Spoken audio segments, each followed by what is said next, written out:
সোনার কোলে এই রত্ন কোথায় পেলে মাগো তোমার সোনার কোলে এই রত্ন কোথায় পেলে যত দেখি আর দেখি যত দেখি আর দেখি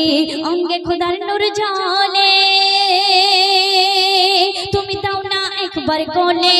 আমি চুমা খাই তো গালে সুন্দর রূপ জান্নাতি মুখ সুন্দর রূপ জান্নাতি মুখ চন্দ্র যেন চায় ঢোলে মাগো তোমার সোনার কোলে এই রত্ন কোথায় পেলে সেদিন যেদিন আমার রাসূল পাক আল্লাহ পাক যদি ইচ্ছে করতেন যদি মনে করতেন আমার রাসূল পাককে চির এতিম করে এই দুনিয়ার মধ্যে পাঠিয়েছেন কিন্তু সব নবীদের সেরা করে পাঠিয়েছেন কিন্তু রাসূল পাককে চির এতিম করে এই দুনিয়ার মধ্যে পাঠিয়েছে আর এই মা আমিনার ঝুপড়ি করে যখন পাঠিয়েছে হুর ফারিস্তারা রাসূল পাককে দেখে কি বলছে মা আমিনাকে অতি সুন্দর কথায় কবি লিখছে দেখুন খোকার ওই মুখের পাথর দেখিনি কোথাও এমন শোনো গো হালিমা এই ভাগ্য পেল কজন খোকার ওই মুখের পাথর দেখিনি কোথাও এমন শোনো গো হালিমা এই ভাগ্য পেল কজন মেঘেরা করে যার ছায়া দু চোখে ভরা যার মায়া মেঘেরা করে যার ছায়া দু চোখে ভরা যার মায়া এমন শিশু নেই যার ছায়া মাগো খোকা যেদিন এলো কোলে আমার ভাগ্য গেল খোলে মাহিমা বলছে খোকা যেদিন এলো কোলে আমার ভাগ্য গেল খোলে যত দেখি আর দেখি যত দেখি আর দেখি অঙ্গে খোদার নূর জ্বলে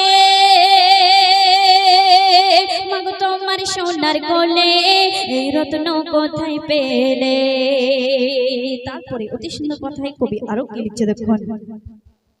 তোমার যা অভাব ছিল আজ তা পূরণ হলো তোমার এই ফুল মূল্যবান কোন কাননের ফুল বলো তোমার যা অভাব ছিল আজ তা পূরণ হলো তোমার এই ফুল মূল্যবান কোন কাননের ফুল বলো তখন মামিনা বলছে কোরেশের বাগিচারে ফুল নিষ্পাপ নিখুদ নির্ভুল কোরেশের বাগিচারে ফুল নিষ্পাপ নিখুদ নির্ভুল দক্ষিণী আমিনার পুতুল মাগো খোকা যেদিন এলো ঘরে আমার তাকদীর গেল খোলে যত দেখি আর দেখি যত দেখি আর দেখি অঙ্গে খোদার নূর জ্বলে শেষ কথার মাধ্যমে অতি সুন্দর কথাই কবি লিখছে দেখুন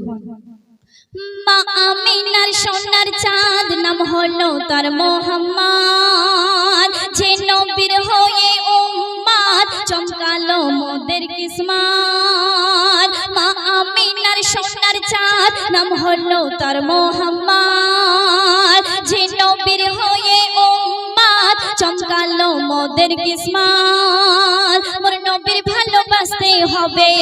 পাক তরিকায় চলতে হবে মোর নবীর ভালোবাসতে হবে পাক তরিকায় চলতে হবে নইলে জন্ম বৃথা যাবে মুমিন বুনিয়ামিন লিখে বারবার বুনিয়ামিন লিখে বারবার নবীকে রাখো দিলে যত দেখি আর দেখি যত দেখি আর দেখি অঙ্গে খোদার নূর জ্বলে মাগো তোমার সোনার কোলে এই রত্ন কোথায় পেলে যত দেখি আর দেখি অঙ্গে খোদার নূর জ্বলে